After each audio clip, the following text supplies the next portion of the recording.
Bonjour à toutes, bonjour à tous. Nous sommes le 9 novembre 2019.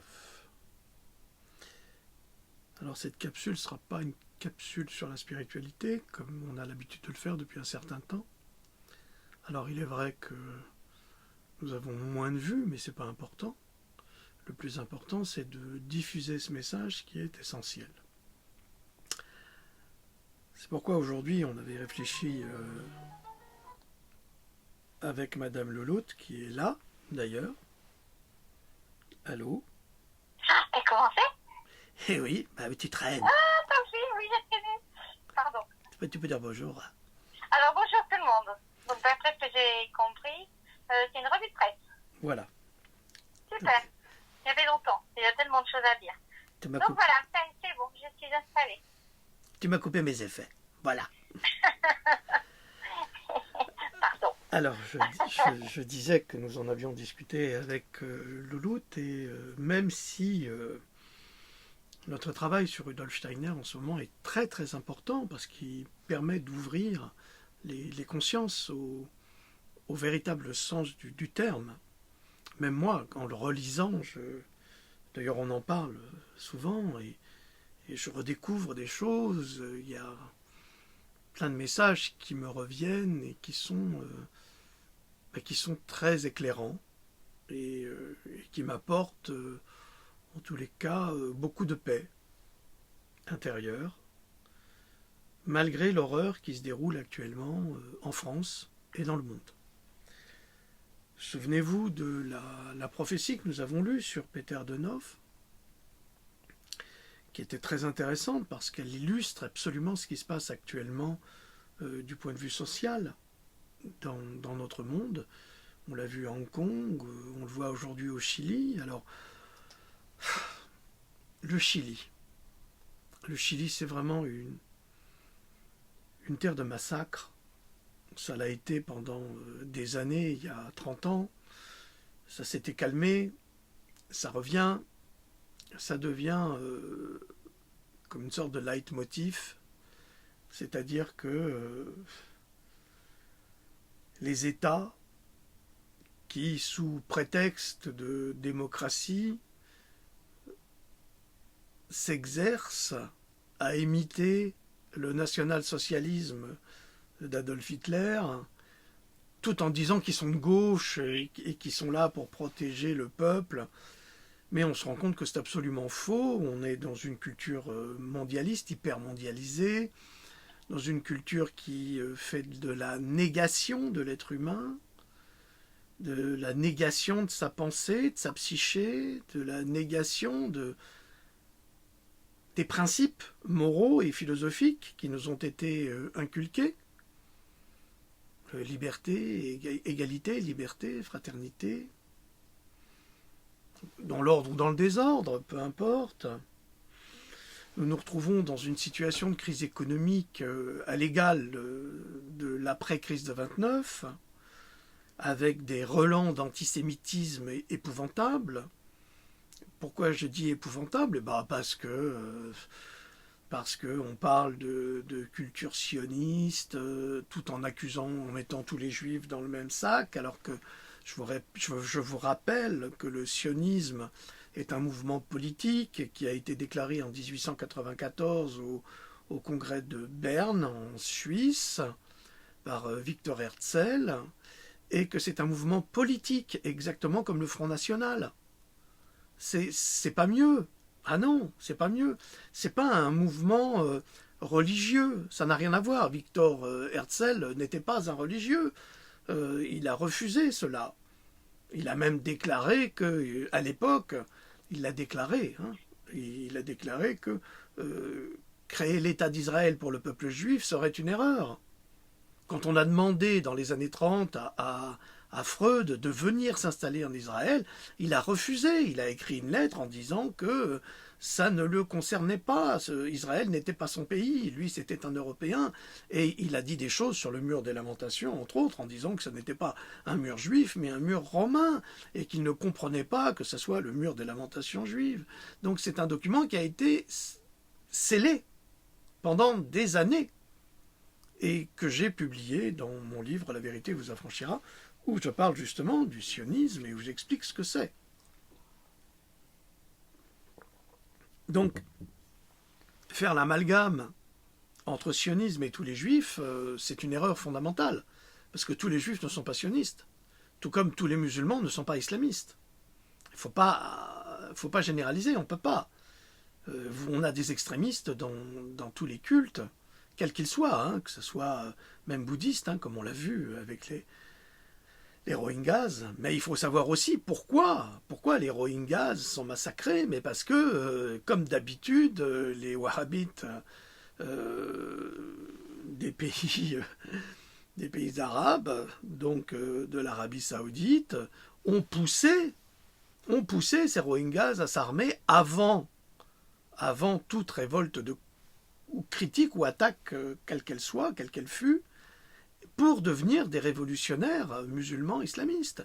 Et c'est exactement ce qui s'est passé en Chine aujourd'hui. Et aujourd'hui, on se retrouve en Chine avec des persécutions épouvantables contre les Chinois musulmans. Pourquoi? Eh bien, parce que vous avez des extrémistes religieux du Moyen-Orient qui sont venus pour justement provoquer cette révolte. Parce que autrement, avant, les Chinois musulmans n'avaient aucun problème. Avant que les Saoudiens n'arrivent avec leur argent pour les inonder et puis pour les pousser à devenir des islamistes radicaux. Et on a exactement la même chose en France. C'est pareil. Et je vous assure qu'il faut les connaître, les Saoudiens, ou ces pays-là. Je vous assure qu'ils détestent tout le monde. Ils détestent les Arabes. Il y a une hiérarchie, moi j'ai été en Arabie Saoudite, je l'ai vu, il y a une hiérarchie des emplois par rapport à l'origine. Ah oui, c'est comme des castes en Inde. Hein. C'est la même chose. Hein. Vous avez les Tunisiens qui sont réservés pour un certain type d'emploi, les Algériens, les Marocains, chacun a son type d'emploi réservé. Et puis vous avez les musulmans asiatiques, alors eux, on ne compte pas les morts sur les chantiers, c'est dans les pays du Golfe, hein, bien sûr. Non, c'est assez cauchemardesque la situation. Mais il faut savoir raison garder et observer et étudier la réalité telle qu'elle se présente. Alors évidemment, on vit dans une société où on va pousser les uns contre les autres. Regardez en ce moment, c'est très très à la mode, hein, c'est une mode, c'est une mode. On a la mode islamiste, comme on a eu la mode islamiste après le 11 septembre, où on a déclaré que c'était Ben Laden, grand ami quand même de la famille Bush, il faut le savoir. Les seuls qui ont été autorisés à quitter le territoire, alors que le territoire avait été fermé après l'attentat, c'est quand même des membres de la famille Ben Laden qui étaient proches de George Bush. C'est les seuls. Bon, quelques années après, ils ont déclaré, bah non, en fait, c'est pas les Saouds qui ont fait le coup, c'est les Iraniens. Ah oui, ce qui justifie aujourd'hui les attaques constantes contre l'Iran. Puis, entre-temps, on a attaqué les Syriens. Et pourquoi on a attaqué les Syriens? Ben, j'en sais rien. Mais si, j'en sais quelque chose. On a attaqué les Syriens parce que les Syriens ont une des réserves les plus importantes de gaz naturel et de pétrole, et qu'il faut aussi leur piquer leurs ressources énergétiques, qui sont à plusieurs frontières, entre autres avec Israël, et que ça devenait gênant, parce que si les Syriens se mettaient à exploiter également leur pétrole et leur gaz naturel, et s'ils travaillaient comme ils travaillent avec les Iraniens, parce qu'ils sont chiites, donc ils sont main dans la main quelque part, sont des musulmans frères, quoique les Syriens sont très tolérants, sont des gens très tolérants avec les chrétiens et avec toutes les communautés. Contrairement à ce qu'on a voulu nous faire croire, la Syrie c'était quand même comme le Liban, une petite Suisse de ces Moyen-Orient et de ce Moyen-Orient, et aujourd'hui c'est à feu et à sang, mais rendu à feu et à sang par qui et pourquoi? Eh bien les raisons sont purement de pillage économique, et ces histoires de religion ne sont que des prétextes pour valoriser les intérêts de certains. Par exemple en ce moment, pourquoi est-ce qu'on n'arrête pas de parler d'islamisme radical? Attention aux islamistes, attention aux musulmans, attention, attention, attention. Eh bien parce qu'il y a les élections qui arrivent et qu'il faut absolument créer une terreur. la terreur de l'islam, la terreur des musulmans. Attention, ils sont tous là, prêts à vouloir nous égorger. Je pense que s'ils avaient voulu le faire, ils l'auraient fait depuis très longtemps. Donc on est dans la peur, comme ce qui se passe en France, on va en parler après, avec ces événements dans les villes qui flambent. Mais alors pourquoi elles flambent aujourd'hui et pas hier? Parce que demain, c'est les élections municipales. Et parce que les petits accords se créent entre les voyous, entre les futures autorités, ou les autorités qui veulent garder leur place. Donc ce sont des petits accords qui sont mêlés. C'est comme une assemblée de mafieux, évidemment. Une assemblée de mafieux qui vont dire, bon, vous avez ces territoires-là, on vous les laisse, on ne dira pas grand-chose. Et en échange de quoi, vous allez nous soutenir, vous allez nous aider à faire ceci, à faire cela. Et puis ensuite, tout ira bien dans le meilleur des mondes. Pourquoi Marseille fonctionne très bien, ne vous posez pas la question, c'est quand même assez évident. Hein.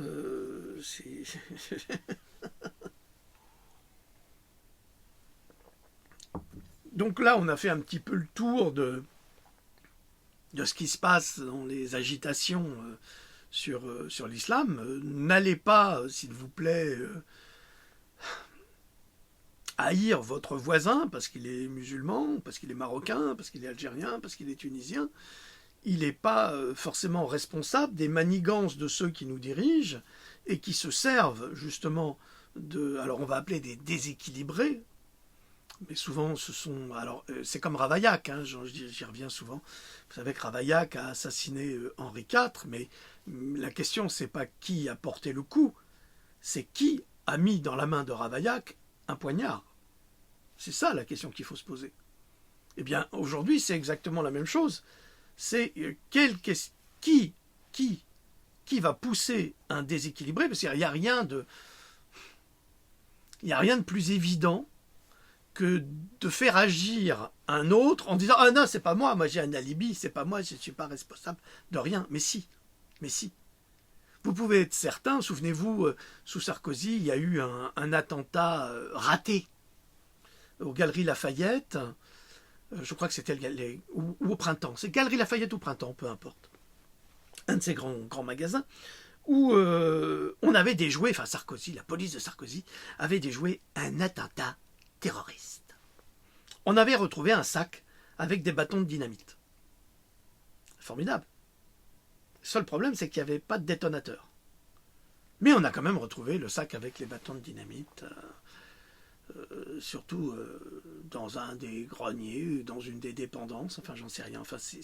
C'est gros. Et ça, évidemment, on va dire, c'est un attentat terroriste.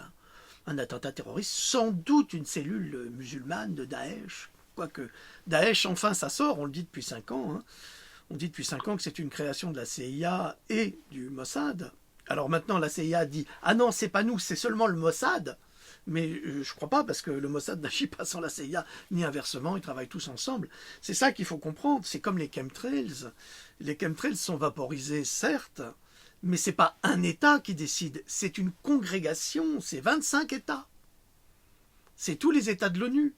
Sinon, ils ne pourraient pas se déplacer dans l'espace aérien, comme ils le font, parce qu'ils se déplacent dans l'espace aérien n'importe comment. Hein. Il n'y a aucun respect des couloirs aériens, là. Hein. Ça va comme ça, ça va comme ça, ça va comme ça. Ça fait ce que ça veut. Ça fait ce que ça veut et les pilotes nous le disent. Parce que aux États-Unis, on a vu, ils font même des dessins. Hein, un jour, il y en a même un qui a dessiné un pénis. Oui, je vous assure, c'est vrai. Ils s'amusent. Il y en a même un qui a dessiné le sceau de Salomon. Ouais. Satan te regarde. Satan est loin. Donc, est loin et proche. Si loin, si proche. Donc, c'est quand même très, très intéressant de constater à quel point nous sommes manipulés et nous devons absolument nous détacher de cette manipulation le plus possible. Et plus vous vous orienterez vers la spiritualité, plus vous obtiendrez des ouvertures d'esprit qui vous permettront d'analyser avec du recul ce que nous vivons. Or, aujourd'hui, on se rend compte que l'information... Bon, pas qu'aujourd'hui, les nazis étaient des spécialistes de la communication. On se rend compte que tout est fait pour nous bombarder d'informations stressantes, paniquantes, effrayantes, et qui sont des informations complètement mensongères. Alors, si on écoute la presse, on sort plus dehors. Hein. On met plus un pied dehors, attention. Hein. Alors, les migrants, les virus, la peste et le choléra, le président Macron, Marine Le Pen, Mélenchon qui triche, enfin, tous des bandits en fait, tous des bandits. Et puis maintenant on nous dit « Ah, il va falloir encore choisir entre la peste et le choléra. Il va falloir encore choisir entre Macron et Le Pen. » Mais non, il ne faut pas choisir justement. Parce qu'en ce moment, il y a des bouleversements internationaux très très importants. Très très importants, des bouleversements sociaux, comme le disait Peter Deneuve. Ça se soulève partout. Alors pourquoi je ne veux pas trop parler du Chili? Parce que pourquoi est-ce que je parlerais du Chili alors qu'en France on a les gilets jaunes et qui se font aussi massacrer et dont on ne parle pas? Pourquoi est-ce que nous ne parlerions pas de nos frères gilets jaunes qui sont là, qui sont en ce moment en train de défiler, qui sont toujours présents, qui sont maintenant encadrés un peu, il ne faut pas trop quand même, mais par les syndicats, parce que les syndicats se rendent compte, oui, dans le fond, les gilets jaunes, ils se battent aussi pour nous. Parce que les gilets jaunes ne sont pas des révolutionnaires, les gilets jaunes ne sont pas des anarchistes, les gilets jaunes, c'est toi, c'est moi, c'est nous tous. On est tous des gilets jaunes. On est tous contre les inégalités sociales. Sauf les autres. Les autres, évidemment, qui, eux, les inégalités sociales, eh bien, ça fait leur beurre. Ça fait leur beurre. Alors, bien sûr, vous avez les commerçants qui haïssent les gilets jaunes. On les comprend. Parce qu'au-dessus, vous avez ces voyous qui ne leur permettent rien. C'est-à-dire qu'ils sont toujours obligés de payer des taxes, des impôts. Ça devient insupportable de travailler en France. Alors, si pour les commerçants c'est insupportable de travailler en France parce qu'ils n'arrêtent pas d'être ponctionnés par un État voyou, eh bien bientôt ce sera les petits propriétaires qui deviendront eux-mêmes des commerçants ruinés par l'État Macron. C'est ça la gravité. Alors évidemment on va parler également aussi de la nouvelle loi chômage, là, c'est vachement pratique cette nouvelle loi chômage. Elle va permettre aux riches de s'enrichir, elle va permettre à ces voyous de plus payer des gens qui ont travaillé et qui ont cotisé pendant des années, et même des gens qui sont dans des travaux précaires, c'est tellement difficile pour eux, eh bien ils n'auront même plus le droit au chômage. Alors qu'est-ce qu'on fait? Les loyers coûtent une fortune. Le SMIC ne permet absolument pas d'avoir un loyer, de pouvoir se loger et de se nourrir et de s'habiller. C'est pour ça qu'il y a même des employés de la ville de Paris, et ça c'était connu, ça a été diffusé, qui dorment dans leur voiture et qui sont au SMIC. Et puis vous avez cette sotte là, on en parlera également, qui vient nous parler, nous dire, pour être au SMIC, c'est qu'on n'a pas fait beaucoup d'études. Je voudrais simplement dire à cette jeune femme qui est vraiment une petite bourgeoise gâtée, pourrie, inconséquente, qu'on a vue d'ailleurs dans une tenue de chasse à courre, donc on voit le niveau. Alors peut-être qu'elle était stagiaire chasse à couresse, hein, je ne sais rien. Peut-être. Et puis qui va déclarer « je m'excuse pour mes propos ». Alors mademoiselle, je donnerai votre nom tout à l'heure parce que je n'ai pas de mémoire des noms, surtout pas les noms imbéciles, je ne les retiens pas. Ça doit être une consonance italienne, je crois. Eh bien, on ne s'excuse pas soi-même. On ne dit pas « je m'excuse ». C'est trop facile de dire « je m'excuse ». Ça veut dire que vous vous excusez vous-même d'avoir dit des horreurs et d'avoir insulté la majorité du peuple français, puisque la majorité est au SMIC. Bien sûr, et même moins. Donc, quelque part, vous vous excusez vous-même d'avoir dit une bêtise. Mais non, madame, ou mademoiselle, ou j'en sais rien, t'es une gamine, c'est tout. Sale gosse, tu mérites une fessée, une grosse fessée. Julie Graziani. Voilà, Louloute, elle arrive et elle nous dit Julie Graziani. Julie Graziani, tu mérites une grosse fessée. Et grosse fessée popo cucu, hein. Tac. C'est moi qui lui donne. Ah, merci, parce qu'après on va dire non, le gros vicieux et tout ça. Tu prendras la cravache, hein, quand même. Elle connaît ça, elle a cravaché à cheval. Donc, elle sait ce que c'est. Donc, mademoiselle, quand on est à la télévision ou quand on prend la parole, eh bien, on a un minimum de connaissance du français et de la dialectique. Et on ne dit pas je m'excuse, mais je demande pardon. On demande pardon pour avoir commis une erreur. Mais on ne s'excuse pas soi-même d'avoir commis cette erreur. Voilà. Hein. Alors, ma petite Julie, tu vas retourner à l'école, puis tu vas disparaître du PAF, parce que sinon, des PAF, tu vas en recevoir beaucoup. Hein. Parce que maintenant, il paraît qu'elle est menacée. La petite Julie, elle est menacée. Elle a peur. Et elle a peur. Mais je comprends, moi, mais tu te rends pas compte de ce que tu dis, espèce d'icounasse. Je retire, je n'ai pas voulu le dire, c'est sorti tout seul. Espèce d'icounasse. Là, tu me mec. Oh, on est une bande de jeunes, on rigole, hein? T'as bien dit des horreurs, toi. Alors écoute, ça commence à bien faire. C'est pas une insulte, c'est une gentillesse. Bah, maintenant tu as peur, mais je comprends. C'est comme Booba, là, le rappeur Booba. Alors lui, il a l'oreille des banlieues, je comprends, mais c'est pas très intelligent de dire, de répondre par la violence à une phrase de la jeune Zineb. Il faut tirer à balles réelles. C'était pas très intelligent non plus de sa part, mais si tout le monde se met à avoir des propos pas très intelligents, bah, bonjour la France, hein. On va pas évoluer. Alors c'est à peine s'il a pas mis un contrat sur la gonzesse. Oui, il faudra leur tirer dessus à balles réelles. Oh bah tiens, tu vas voir, nous on va tirer dessus ton roi. Et maintenant elle est décorée. Elle est décorée du prix Simone Veil. Alors, vous avez compris, les gars. Si vous dites qu'il faut tirer à balles réelles sur les gars des banlieues, vous allez recevoir le prix Simone Veil. Ah non, mais la France, c'est... Malraux doit se retourner dans sa tombe, enfin, Servan-Schreiber de la même façon, tous les grands, même Mitterrand, même si je n'aimais pas le personnage de Mitterrand, mais je le respectais pour sa grande culture, parce que c'était pas un enfant de cœur, monsieur Mitterrand, hein, loin de là. Et la République en marche, il aurait pu la faire lui-même, puisqu'il était dans le gouvernement Pétain. Donc, non, mais mais tous ces gens-là étaient des gens cultivés, ils avaient de l'éducation, de la culture. C'était quand même un autre niveau, mais là on est vraiment très très bas de plafond, hein, très très bas de plafond. Black Jamel, c'est tout ça, c'est. Alors on a oublié Voltaire. Alors évidemment maintenant il faut salir Voltaire, parce que Voltaire, ça c'est un franc-maçon. Mais qui ne l'est pas au gouvernement, dites-moi. Ils sont tous francs-maçons, tous.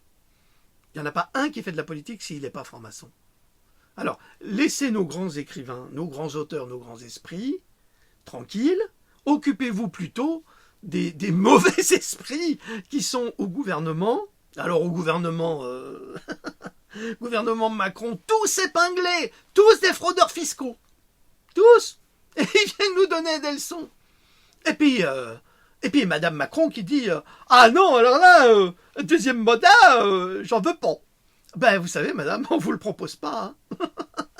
On vous propose surtout pas de rester un deuxième mandat, et puis vous prenez votre petit garçon en culotte courte avec vous, puis vous dégagez très loin parce qu'on peut plus vous saquer. On n'en peut plus. Nous, les Français, là, on n'en peut plus. Là. On n'en peut plus. Ah, j'ai eu un commentaire, Loulou, tu l'as pas vu parce que j'ai supprimé tellement c'était idiot. C'était très bien posé, tu vois. C'est les nouveaux trolls, ça c'était très bien posé.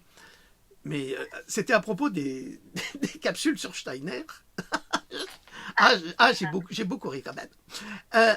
Vous êtes un déséquilibré.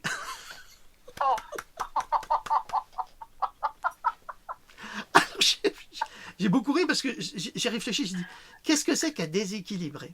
Un déséquilibré, c'est quelqu'un qui est en déséquilibre. Tu vois, c'est quelqu'un qui va tomber en fait.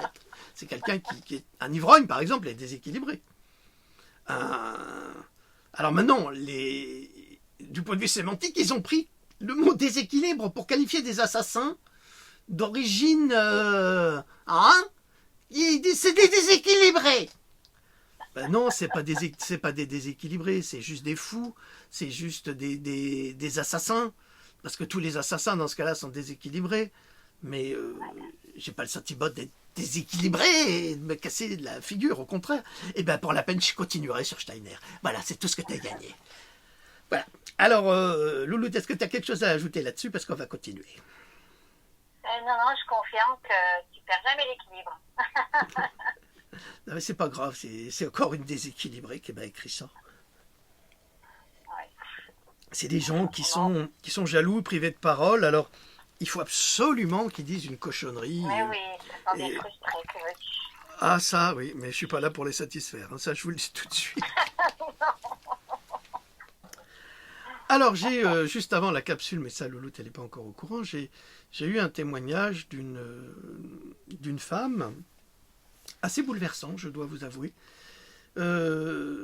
qui a expliqué comment elle a été reçue par des médecins.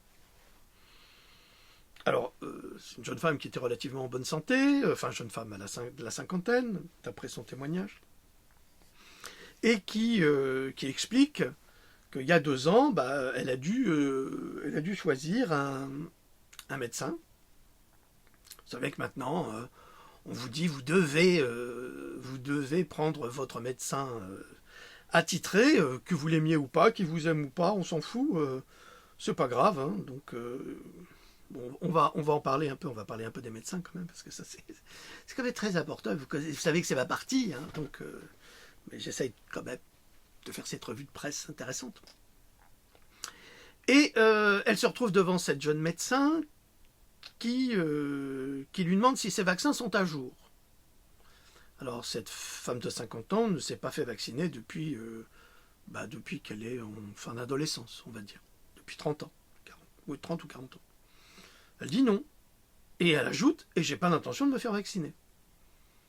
Et là, il y a un blanc pendant 5 minutes. 5 minutes. Ce qui fait que le médecin commence à lui faire des reproches en disant « Bah si, il va falloir vous faire vacciner, et patati, et patata. » Et elle dit « Non, je ne suis pas venue pour ça. » On est suivi à l'hôpital par un gynécologue, mais il lui fallait son médecin référent. Et pendant 2 ans, elle n'a pas éprouvé le besoin d'aller fréquenter son médecin. Au bout de 2 ans, elle a un problème de santé, donc elle décide de prendre rendez-vous avec son médecin. Elle arrive quelque peu en retard, ce qui n'est pas trop grave, puisque en règle générale, c'est toujours les médecins qui sont en retard. Sauf les mauvais médecins qui vous prennent 10 minutes et qui vous virent en disant « mais c'est bon, ça passerait la prochaine fois ».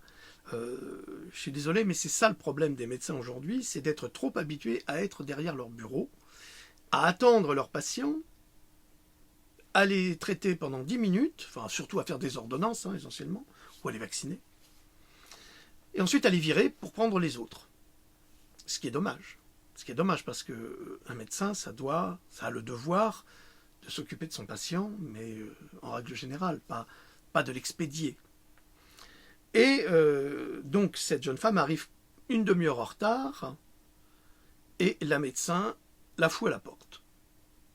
Donc là, le serment d'Hippocrate, on se demande à quoi il sert, primo, ça c'est la première erreur de ce médecin.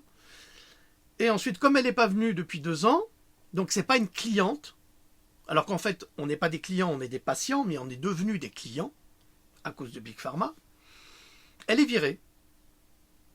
Alors, elle avait absolument besoin de voir un médecin, et le collègue d'en face était présent.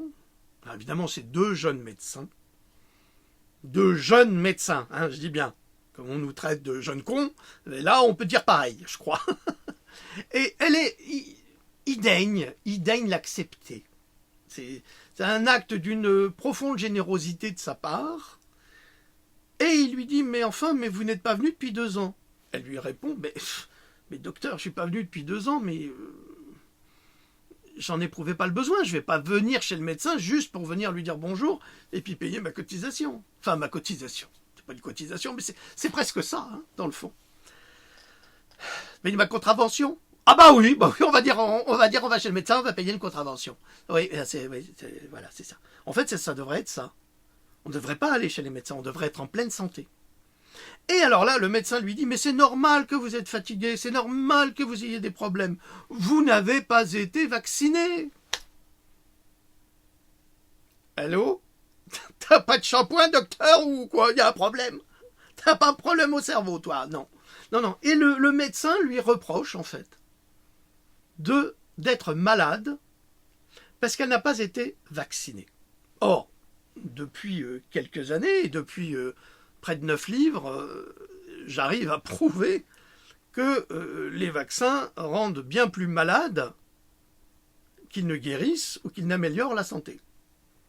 Alors comment se fait-il que quelqu'un comme moi, qui ne suis pas un scientifique à la base, qui suis un observateur, qui va chercher dans la science les preuves, je suis un historien de cela, donc comment se fait-il que j'arrive à prouver, moi, par A plus B, et ce n'est pas des mensonges, c'est la vérité, ce n'est pas moi qui parle, je fais parler des médecins, des scientifiques, qui ont publié des études, que ces vaccins rendent plus malades qu'ils n'améliorent la santé?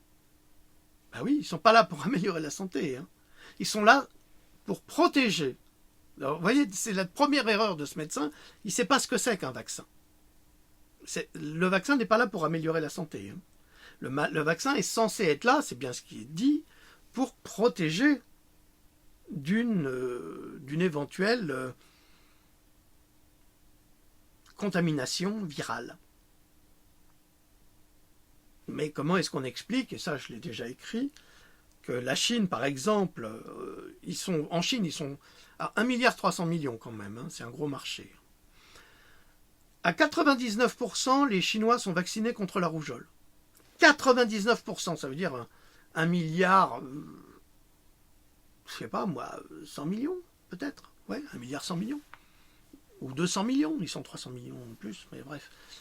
Eh bien malgré tout, vous avez des épidémies de rougeole. Si je suis scientifique, mais même si je ne suis pas scientifique, je me pose quand même une question. Vacciné à 99% et il y a des épidémies de rougeole dans tout le pays? Comment ça se fait? Eh ben oui, mais parce que le vaccin, il ne protège pas tant que ça. Et le vaccin peut provoquer lui-même la rougeole. Et puis je l'ai prouvé. Si vous ne me croyez pas, lisez ce livre sur Amazon. Hein, je suis désolé, je me fais de la pub. Je n'ai pas le choix, il n'y a personne qui va en faire pour moi. Hein. Alors, ce livre est formidable. C'est une enquête sur la rougeole. Il y a tout ce que vous voulez savoir. Tout, absolument tout. L'histoire, tout.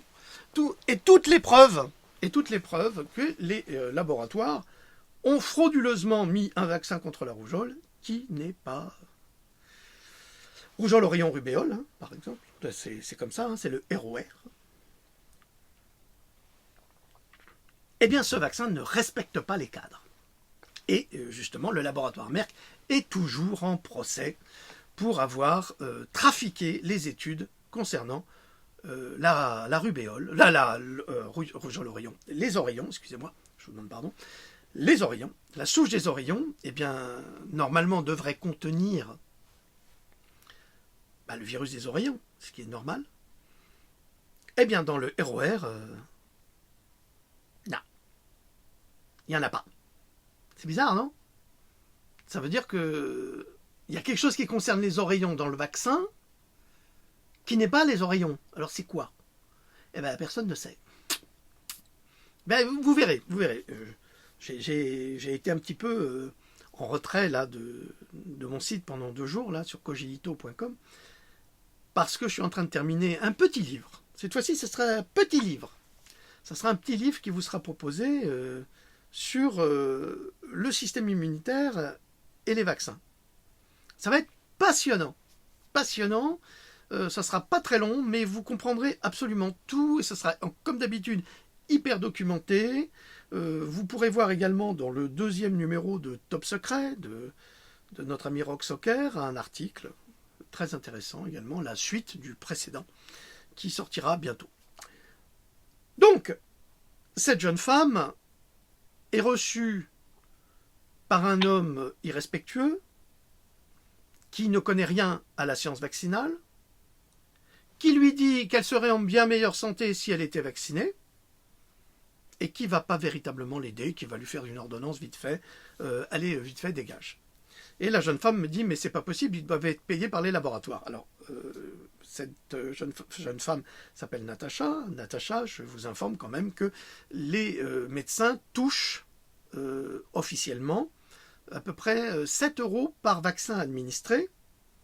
Et officieusement, il y a beaucoup d'autres choses que les médecins touchent. Alors, ils n'ont pas le droit de toucher de l'argent, mais souvent, des fois, vous apprenez que votre médecin, il est parti en vacances au Brésil avec toute sa famille. Bah ouais, c'est les labos qui payent. Ou alors, il est parti ici, ou il est parti là, il va faire des conférences ici, alors que le type n'est pas du tout conférencier. Eh bien, c'est les labos. En fait, ils sont payés pour prescrire telle marque de médicament ou telle autre. Selon qu'ils en vendent plus de l'un ou de l'autre, eh bien, ils seront récompensés. Ils sont récompensés. Donc, les patients, malheureusement, ne sont plus des patients, mais des clients. Des clients. Et c'est sûr que si un client ne vient pas voir son médecin pendant 2 ans, eh ben, c'est 2 ans de perdu par client. C'est vraiment dommage. C'est vraiment dommage. À cela s'ajoute un gros problème de compétences.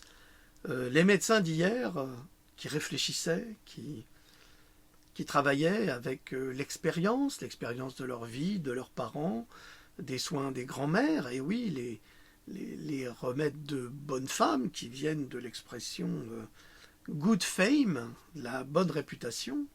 C'est pas des remèdes de bonne femme, c'est des remèdes de bonne réputation. Eh bien, ça se perd. Je discutais ce matin avec un ami retraité, Marcel, qui lui est un homme qui a une main verte extraordinaire. Et je lui dis, mais Marcel, est-ce que tu pourrais pas faire pousser telle plante ou telle autre, t'arrives pas à dormir, on va faire pousser ci ou ça. Il dit, oh mais j'en ai plein dans le jardin, je sais pas quoi en faire. Ben voilà.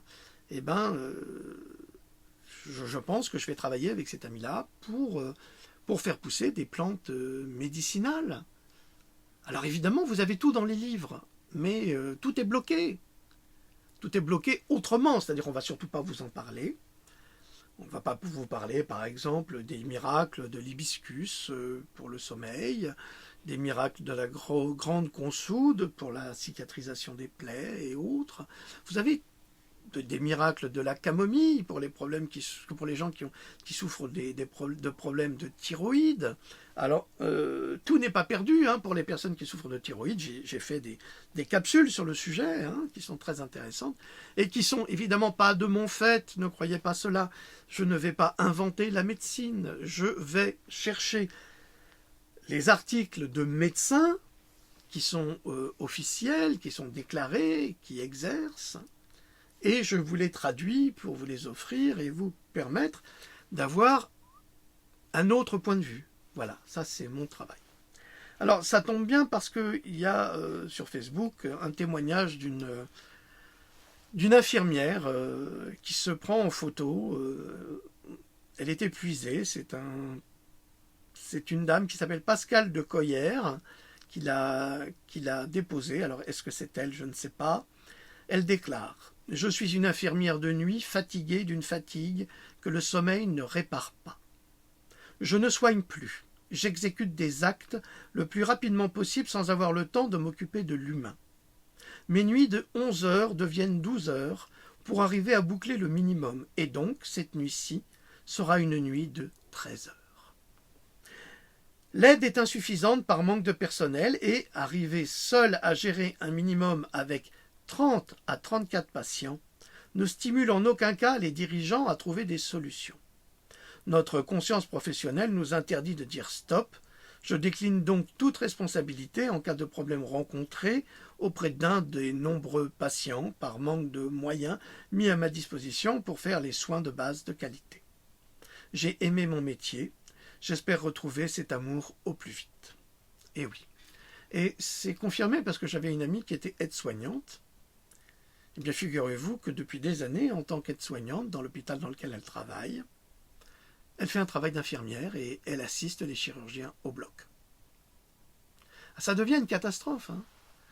C'est-à-dire qu'on cherche des des personnels qualifiés, mais on ne veut pas les payer. Et puis il n'y a pas que ça. On ne peut plus les payer puisqu'il n'y a plus de subventions pour les hôpitaux. On ferme les hôpitaux. Vous avez bien vu quand Madame Buzyn est allée dans les îles, dans les dom-toms, elle a dit tout et n'importe quoi. Mais les conditions de travail sont déplorables. Les aides-soignants, les infirmiers, les médecins se suicident. Les aires de repos pour les médecins, ils dorment par terre sur des matelas. Ça devient catastrophique. On n'a plus de médecins français non plus. On a des médecins qui viennent d'ici et d'ailleurs. Est-ce que ça veut dire qu'ils sont meilleurs ou plus mauvais? Par rapport aux 2 médecins dont nous a parlé Natacha, non, ils sont certainement pas plus mauvais. Ils sont tout aussi mauvais peut-être, j'en sais rien. Ça devient catastrophique. Les gens ont des pathologies que les médecins ne sont même plus capables de soigner. Même plus capables. Ils ne les connaissent pas. Est-ce que vous vous rendez compte? Ils ne les connaissent pas. Ils ne savent pas les soigner. Ils n'ont pas les outils pour les soigner. Moralité, on assassine les vieux grâce à la loi Leonetti, je vous en ai déjà parlé. On se débrouille pour leur dire au revoir, hein. Et puis quand ils ne veulent pas partir, on les ceinture à 3 ou à 4, puis on les pique. Comme des chiens. Ouais, comme des chiens. Ah, c'est terrible, hein. C'est terrible, mais c'est ce qui se passe avec la France de Macron. La France de Macron qui déteste les vieux. Hein. Alors, elle déteste les jeunes, cette France de Macron. Elle déteste les vieux. Elle n'aime que certaines personnes, de certaines origines, uniquement. Pourquoi? On se le demande. Parce que l'homme est fou.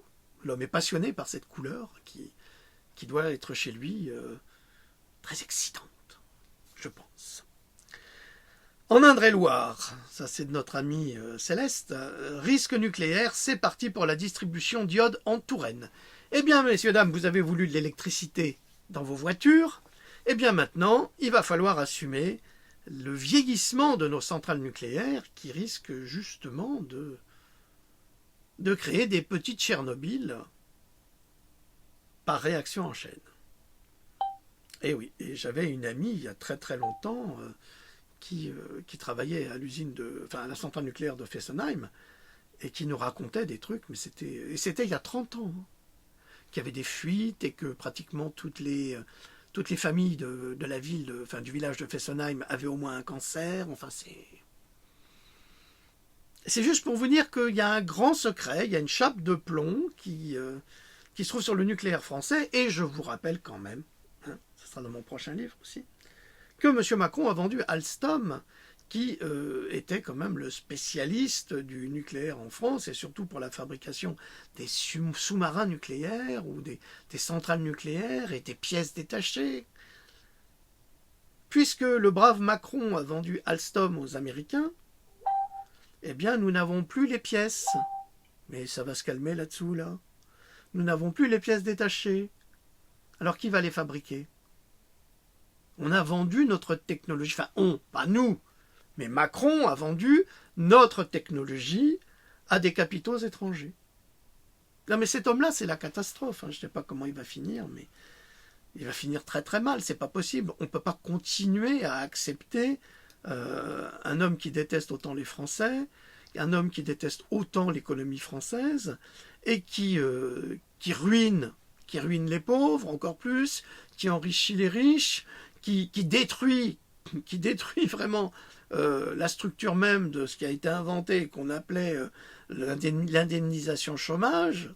Ça va devenir une catastrophe. Donc c'est maintenant, il y a presque 800 000 chômeurs qui ne sont plus indemnisés aujourd'hui.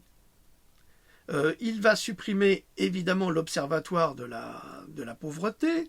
En supprimant l'observatoire de la pauvreté, mais on ne pourra plus comptabiliser le nombre de pauvres en France. Il y en a quand même actuellement 9 millions. Il y a 9 millions de personnes en France qui vivent sous le seuil de pauvreté. Et puis vous avez des espèces de jeunes prétentieuses arrogantes, comme la Julie, je ne sais plus quoi là. C'est que Julie qui, Louloute? Graziani? Comment? Graziani, c'est ça? Oui. Qui vient donner des leçons, quand on a que le SMIC, on ne divorce pas.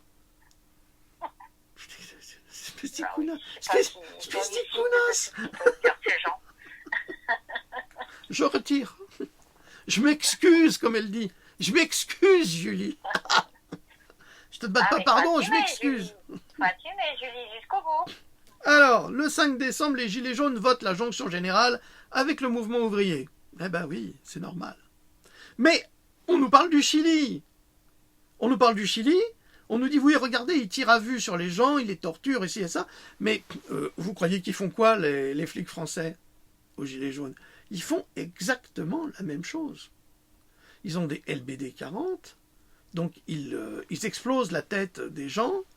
Il y a une jeune femme qui a témoigné, bon, on a vu sa photo, là, elle est complètement recousue ici, elle souffre de problèmes psychologiques graves, sans compter les problèmes psychologiques et physiologiques liés aux gaz lacrymogènes qui sont employés.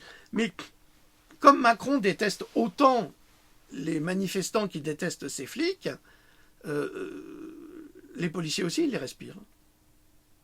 Eux aussi, ils vont développer des maladies graves. Ils ont même arrêté un biologiste français qui étudiait la composition de ces gaz. Ils ont même fait une perquisition chez lui, ils ont tout pris, toutes ses notes. Ça ne change rien.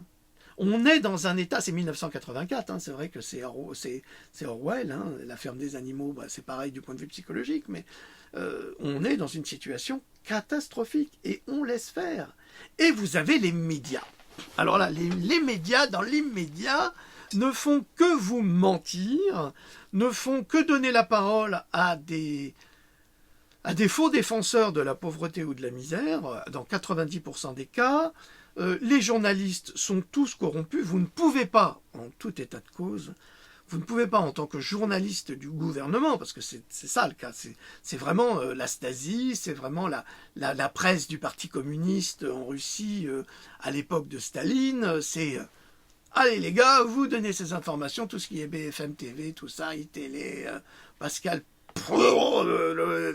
l'immonde personnage, idiot, bête à manger du foin en fait, eh bien tous ces gens-là sont des pions du système qui sont là pour dénigrer, comme M. Cohen, pareil, c'est la même crapule, tout ça c'est de la crapulerie, que ce soit sur Canal+, ou ailleurs, il n'y a pas une télévision qui va nous donner une bonne information, on ne trouve que l'information sur les réseaux sociaux, malheureusement, et alors, à partir du moment où c'est trouvé sur les réseaux sociaux, on passe pour des complotistes, on passe pour des... oui, ça suffit, des complotistes, c'est tout. Des conspirationnistes. On vous donne toutes les preuves de ce que nous avançons. Eux n'en donnent aucune, mais ils ne font que des accusations. Mais comme ils sont écoutés par des millions d'imbéciles qui ont le cerveau complètement lobotomisé par la vaccination, par l'eau fluorée, par tout ce qu'ils mangent, par les pesticides, par tout ça, qu'est-ce que vous attendez? Alors évidemment, on est obligé de faire le clown, mais c'est normal. On fait le clown, c'est normal. Comment voulez-vous? Si on disait les choses avec un sérieux, une fermeture d'esprit terrible, eh bien on passerait pour des bourreaux. Mais c'est pas nous les bourreaux, c'est les autres. Alors là voilà notre Julie Graziani. Dans Morandini Live, je m'excuse après ce que j'ai dit sur les mères célibataires. Mais elle peut aussi s'excuser ce qu'elle a dit sur Arte. Vous savez ce qu'elle a dit? Elle a comparé en fait les bébés noirs avec les bébés trisomiques. Bon, c'est une erreur. Ces gens-là, mais ils ne vivent pas dans le monde, ils ne vivent pas dans la réalité. Ils sont nantis, ils savent pas ce que c'est que de se dire il me reste plus que 10 € pour finir le mois. Ils comprennent rien à ça. Rien. Alors ils sentent pousser des ailes, ils sont à la télé, moi je suis protégé par papa, par maman, par mon oncle, par le patron que j'ai sucé. Enfin, oh pardon, j'ai rien dit, c'est pas vrai. Mais c'est comme ça à la télé, c'est comme ça que ça marche. Ah j'en sais quelque chose. Je sais très bien à la télé, je sais très bien. Donc, alors ils disent n'importe quoi. Puis alors vous avez aussi à la télé, vous avez aussi les bons bourgeois, comme je les appelle les bons bourgeois. Oui, des bons petits bourgeois qui sont là pour dire « Mais non, nous on n'est pas racistes, nous on n'est pas ci, nous on n'est pas ça. » Mais c'est les pires, c'est les pires. On pensait que les socialistes n'étaient pas racistes, mais c'est les pires. S'ils ne sont pas racistes avec les uns, ils sont racistes avec les autres. Ça devient une catastrophe. C'est terrible. On ne peut faire confiance à personne. À personne. Dans le monde politique, il faudrait tous les prendre, les mettre dans une benne à ordures, et puis on va les jeter là dans un dépotoir, et on va prendre au hasard les gens du peuple. Ouais. On va faire une vraie démocratie. C'est ce qu'il faudrait faire. Donc, elle s'excuse ce qu'elle a dit sur la mère célibataire. Mais tu n'as pas à t'excuser, je t'ai dit. Tu demandes pardon. C'est pas pareil. Alors, qu'est-ce qu'on a? 1 millier de gilets jaunes condamnés à de la prison ferme depuis le début du mouvement. C'est un scandale absolu. On confond gilets jaunes et Black Blocs. Black Blocs, souvent des petits bourgeois. Malheureusement. De l'extrême gauche. Mais l'extrême gauche, c'est quoi? C'est comme l'extrême droite, c'est pareil. C'est les mêmes. La même violence. Vous avez exactement la même chose. Les antifascistes. Alors, je vais m'attirer encore de grands amis, mais l'antifasciste, c'est exactement comme un anti-gauchiste. C'est pareil. Aujourd'hui, il n'y a plus de limite. L'extrême qu'on avait chez Staline, ça c'était l'extrémisme de gauche, quelque part, le Parti communiste, et l'extrême qu'on avait du côté des Américains, l'extrémisme capitaliste, c'est le même. C'est la même violence. Vous croyez que les Américains n'ont pas fait d'eugénisme? Ils en ont fait, comme tout le monde. Même les Suédois en ont fait. Et vous croyez que les communistes n'en ont pas fait? Vous croyez que les Américains n'ont pas fait des expériences sur le vivant? Ils en ont fait tout le temps, ils en ont même fait sur nous sans qu'on le sache. Souvenez-vous de Pont-Saint-Esprit. Mais les Russes ont fait pareil. C'est la même chose. C'est-à-dire qu'on veut nous faire croire tout simplement que vous avez les gentils d'un côté, les méchants de l'autre. Malheureusement, non. Tous ceux qui gouvernent, c'est tous des méchants. Ben oui, c'est des méchants. C'est comme ça. On ne peut pas éviter. Et ils sont fiers de l'être. Regardez Macron comme il est fier. Il est fier comme un coq. Et il va fâcher tout le monde. Il est détesté par les Français. Et il ose encore se promener. Alors quand on va parler d'une rencontre entre Macron et les Français, c'est plutôt une blague. Il doit y avoir à peu près 200 personnes et encore triées sur le volet. Attention, hein. C'est du VIP. C'est des gens qui ont les cartes et les REM, hein. C'est pas vous, c'est pas moi. Ah non, nous, on est persona non grata. On n'a surtout pas le droit de l'apostropher, hein, parce que ça fait mal dans sa communication. Alors, notre petit Macron. Macron veut plus d'immigration africaine pour faire le travail dont les Français ne voudraient plus. Signé adoxa.info. Alors, gros problème également avec cela. Et ça, je le dis pour nos frères africains. Vous avez un pays, vous avez un continent qui est le réservoir énergétique et des richesses du monde. Votre continent, votre pays est convoité par des intérêts satanistes et économiques, par les puissances de l'Axe, on va dire, du nouvel ordre mondial, on pourra dire. Restez chez vous, faites prospérer votre pays, devenez une force et brisez avec votre énergie et vos capacités, brisez ce lien qui vous lie à l'esclavage, parce que c'est ça l'esclavage. Et qu'est-ce que vous croyez que en émigrant en Europe, vous serez plus riche que si vous restez chez vous?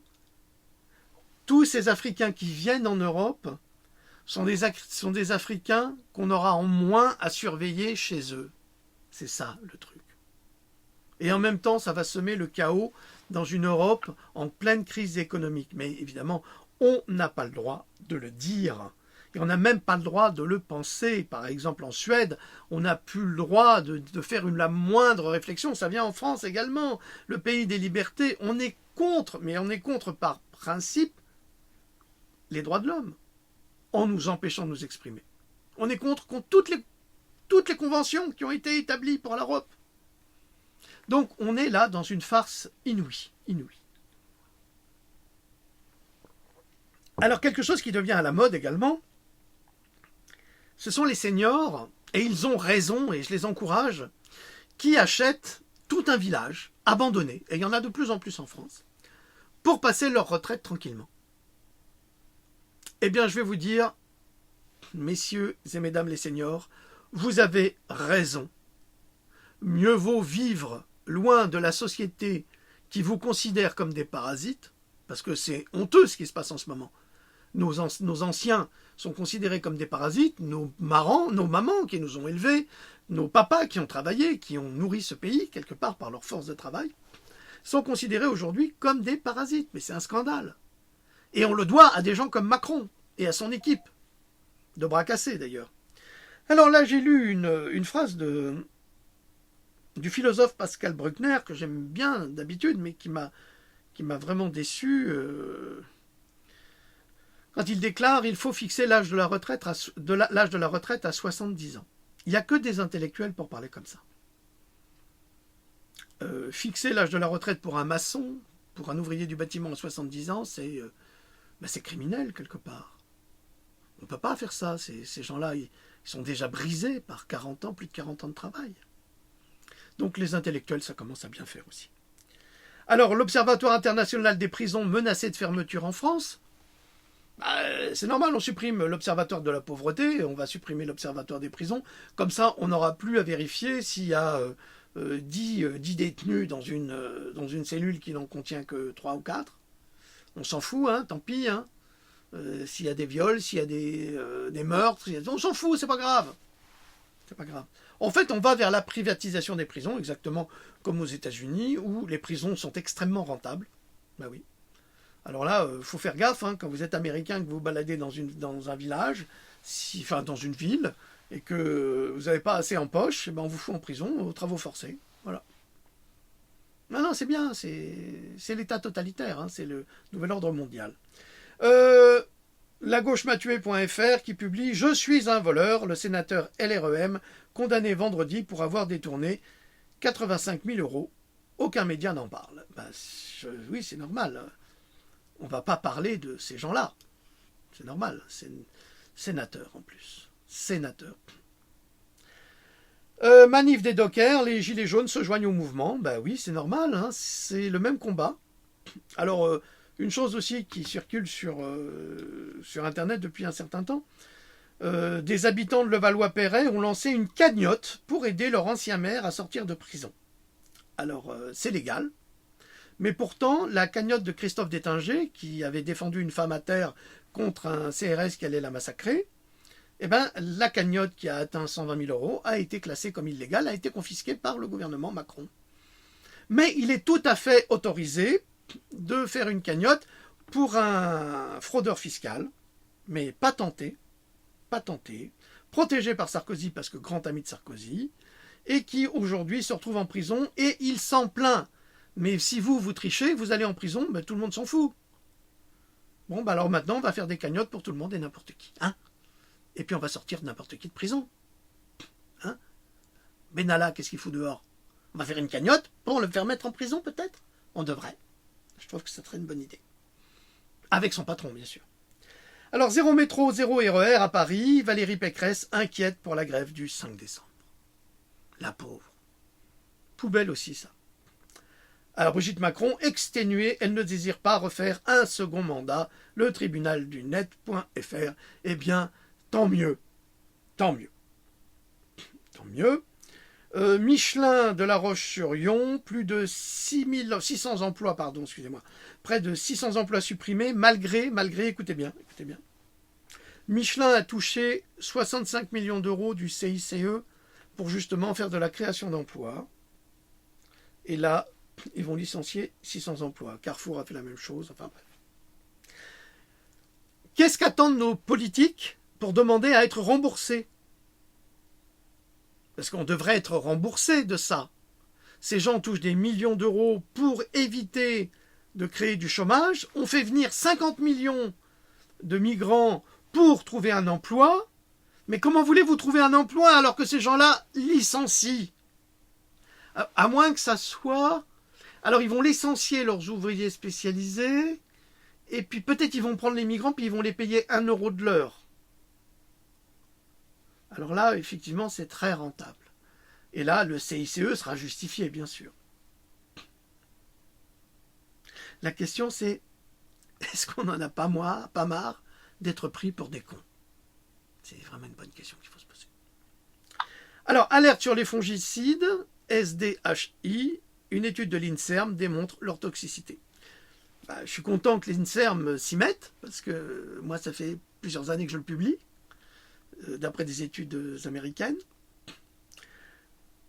On en parle trop peu, mais on bénéficie de tout son réseau d'information. C'est le réseau d'information de Assange, de Julian Assange, qui est en prison actuellement, qui subit des tellement mauvais traitements qu'on pense qu'il va mourir, et personne n'en parle, et on le laisse crever. C'est quelque part un assassinat programmé.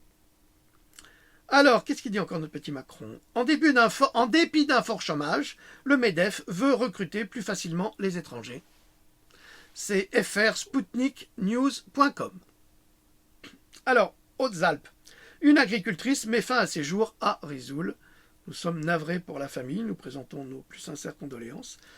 Les agriculteurs sont des pompes à fric pour les banques. Ah oui, ça c'est sûr. Qui viennent exactement comme pour les subprimes, qui viennent chez eux leur dire vous n'avez pas besoin d'un nouveau tracteur, vous inquiétez pas, c'est possible. On est là pour ça. Vous n'avez pas besoin de nouvelles installations, vous inquiétez pas, c'est possible. Et puis en attendant, vous avez les supermarchés, les hypermarchés, qui vont leur acheter leur viande, leur élevage par exemple, leur kilo de viande de porc ou leur kilo de viande de bovin ou de vache à traire, à des taux nettement inférieurs à ce que ça leur coûte. Alors je vous rappelle quand même que la France, c'était le pays de l'agriculture et qui nourrissait la France et l'Europe. Aujourd'hui, on est en train de détruire la paysannerie française et la question qui se pose, c'est qui va nous nourrir demain ? C'est juste une question que je vous pose. Si ces voyous de la FNSEA, du ministère de l'Agriculture et du gouvernement continuent le mauvais travail qui a déjà été bien mené par les présidences précédentes, eh ben, bientôt, on mangera du soleil vert. Hein. Alors, un fermier pulvérise son champ pendant la récréation des enfants à l'école et 40 écoliers sont évacués par le SAMU. Eh oui, c'est pas innocent ce qu'on pulvérise. Et en Inde, en Inde, qu'est-ce qui se passe ? Les paysans refusent Monsanto, comme dans les pays d'Amérique du Sud d'ailleurs. Ils refusent Monsanto, c'est pour ça qu'ils sont furax, les Américains, et qu'ils veulent attaquer le Venezuela. D'ailleurs, petite parenthèse, mais sur Amazon Prime, vous pouvez voir la nouvelle série de Jack Ryan, et ça se passe comme par hasard au Venezuela, où on montre un président vénézuélien monstrueux, assassin, criminel. Si ça, c'est pas de la manipulation politique, je ne sais pas ce que c'est, mais c'est gros comme une maison. Pour nous, c'est gros comme une maison. Alors, Midi Libre qui publie Grand Froid, la secrétaire d'État à la santé conseille aux SDF d'éviter de sortir de chez eux. Alors, je ne sais pas si madame prend des cours du soir ou si elle le fait exprès, mais en tous les cas, il y a un problème. Il y a un problème dans la tête et ça veut dire que on donne le pouvoir de nous gouverner à des gens parfaitement crétins dans le fond. Alors, Gilets jaunes, plus de 3000 condamnations par la justice entre novembre 2018 et juin 2019. Et en attendant, on laisse courir les pédophiles qui sont rarement condamnés. Pourquoi ? Est-ce que être un gilet jaune, c'est tellement criminel ? Et est-ce qu'être un pédophile, ça ne l'est pas ? Peut-être qu'un jour, il faudra que les Français fassent justice eux-mêmes. Le Linky qui prend feu ici et là, Enedis ne pourra pas installer de Linky sans votre accord, sachez-le. Alors, qu'est-ce que nous avons d'autre ? Une chose extrêmement grave qui nous a bouleversé, Loulou et moi ce matin. Un étudiant en état grave après s'être immolé et qui déclare « J'accuse Macron, Hollande, Sarkozy et l'Union européenne de m'avoir tué ». Et oui, 450 € pour se nourrir et se loger et faire des études. Non mais tu rêves ou quoi ?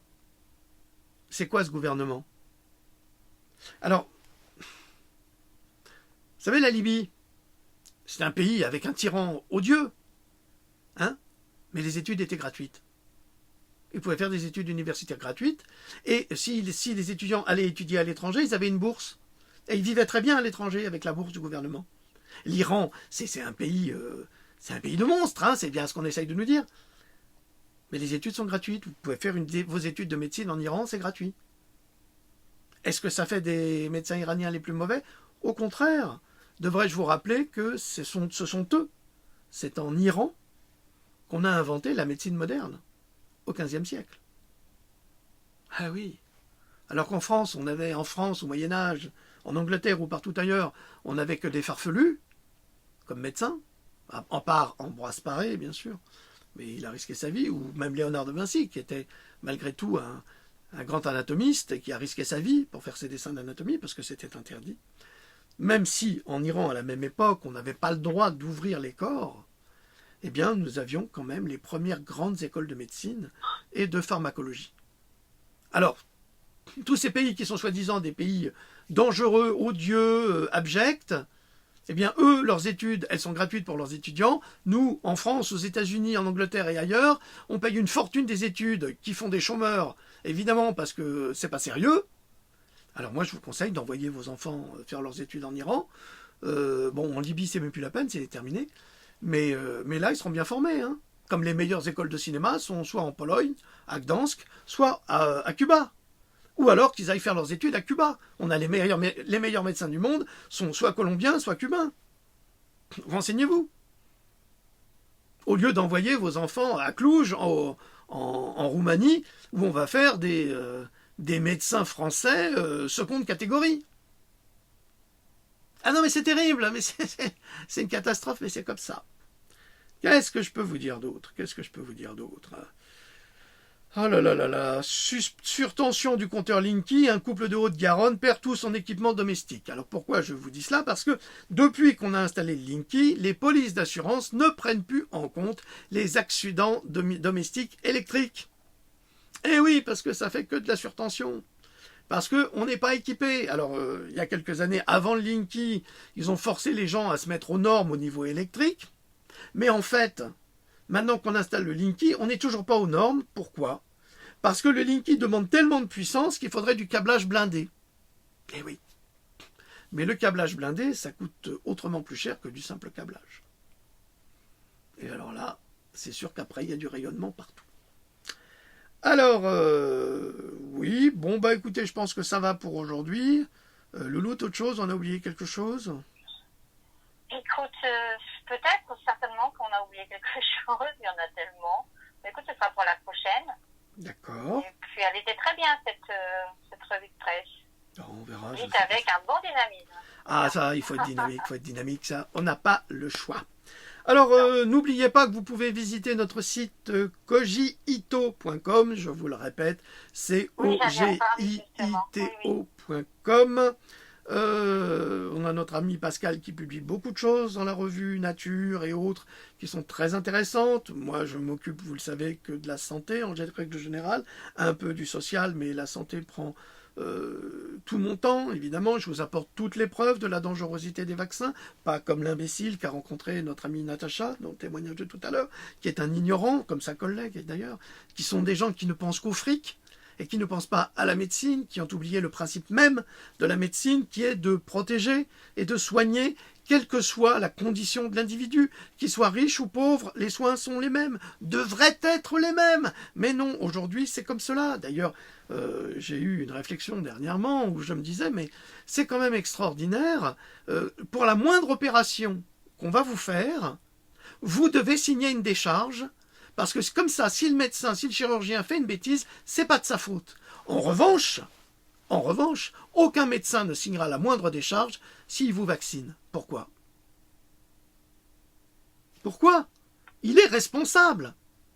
Parce que, de toute façon, les médecins ne savent absolument pas ce qu'il y a dans les vaccins, ils n'ont aucune formation dans le domaine vaccinal, ils ne connaissent rien au vaccin, ils ne savent pas ce qu'il y a dedans, ils ne connaissent ni les effets secondaires, ils ne connaissent rien. Et quand vous allez les voir en leur disant que vous avez été ou votre enfant a été invalidé par le vaccin, ils vous rient au nez et ils vous foutent dehors. Je vous rappelle que je ne l'ai pas traduit là, mais ça sera dans mon prochain livre. J'ai traduit la conférence du docteur Daniel Naides, qui est le directeur actuel de la clinique de Cleveland, et qui déclare, il le déclare devant tout le monde. La vidéo est sur et sur Internet, il déclare que les vaccins sont dangereux et qu'il est extrêmement dangereux de les rendre obligatoires. Alors, c'est pas moi qui le dis, c'est un médecin. Donc, renseignez-vous. J'espère là que mon prochain livre sera disponible pour Noël. Il coûtera pas cher, il sera pas gros, et on essaiera de ne pas passer par Amazon. Mais c'est un risque que je prends. Nous allons voir si ça fonctionne. Sinon, je resterai sur Amazon. Hein. Donc, s'il fonctionne bien, eh bien, nous ferons de l'auto-édition. Ça coûte cher. Mais ça peut nous permettre de vous informer sans enrichir, évidemment, les grands groupes. Mais c'est très, très difficile de passer outre. Donc, voilà. Vous me pardonnerez si je ne peux pas faire autrement. Le principal, c'est le contenu, et le contenu, c'est de vous informer sur la réalité médicale, sur votre santé et sur la protection de vos enfants. Voilà. Eh bien, nous vous saluons, nous vous embrassons. Hein, salut tout le monde. Hein, Loulou, un petit au revoir. Oui, au revoir tout le monde. Portez-vous bien. Voilà. Allez, salut. Au revoir. Au revoir.